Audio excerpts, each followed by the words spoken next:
Most people think they understand LA fashion. They see brands, they see product, they see social media, retail, maybe even runway.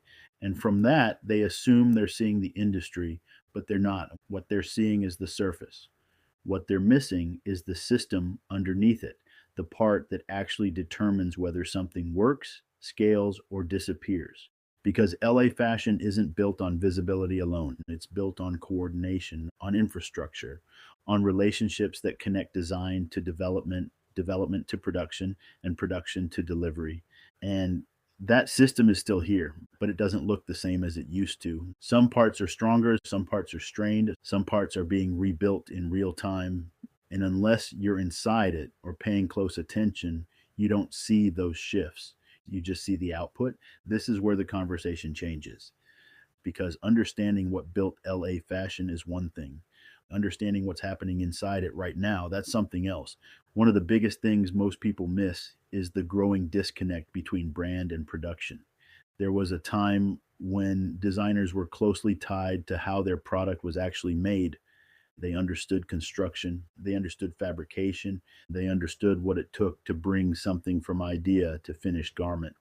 Now, in many cases, that connection is weaker. Brands focus on image, marketing, positioning, but the back end, the part that actually delivers the product, gets treated as secondary, and that creates problems. Because when brand and production aren't aligned, things start to break down. Fit becomes inconsistent, quality becomes uneven, timelines slip, costs increase. And over time, that disconnect shows up in the product. The brands that still work in LA are the ones that understand both sides. They don't separate identity from execution, and they align them, and that alignment is what keeps them stable. Inside the production side, there's pressure, real pressure, labor availability, cost increases, compliance requirements. All of these factors are affecting how factories operate, and that changes capacity, it changes timelines, it changes how much flexibility brands actually have. From the outside, it might look like production is still functioning the same way, but inside, things are tighter, more calculated, less forgiving. Factories are being more selective, margins are thinner, and the ability to just make it happen the way it used to, that's not as easy anymore. That doesn't mean the system is broken, and it means it's evolving. But brands that don't understand these changes get caught off guard. The ones that do, they adjust. The garment district still matters, but not in the way people assume. It's no longer just about density, it's about function. And what still works is the ability to coordinate, to source, to develop, to solve problems quickly, but it requires more awareness now. You can't just step into the system and expect it to carry you. You have to know how to use it, who to work with, how to move through it efficiently. The district hasn't disappeared, but it's no longer automatic. And that's the shift. It rewards knowledge now, not just access. There's a clear divide happening right now. Some brands are holding, others are drifting. The ones holding have clear identity, strong product alignment, real understanding of production. The ones drifting are chasing visibility, overextending, losing control of quality and consistency. And you can see it in the product, in the market response, in how they move. This isn't about size. Small brands can be strong, large brands can drift.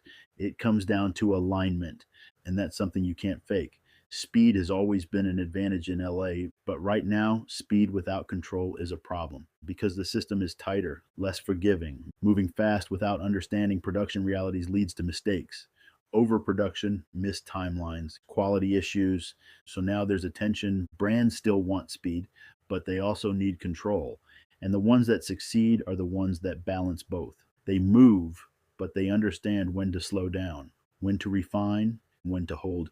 That awareness is what separates stable brands from reactive ones. So, what's actually happening inside LA fashion right now?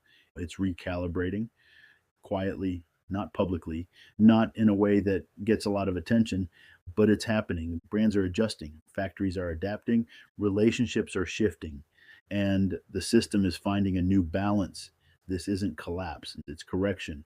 And corrections are where clarity comes from because they force people to understand what actually works and what doesn't. And at the end of the day, the system is still here, but it's not automatic. It doesn't carry everyone the same way. It rewards understanding, it rewards alignment. It rewards people who know how to move within it, not just around it. And that's what most people miss. They see the industry, but they don't see how it functions. And without that understanding, it's easy to misread what's happening. Los Angeles fashion hasn't disappeared, it hasn't lost relevance, but it has changed.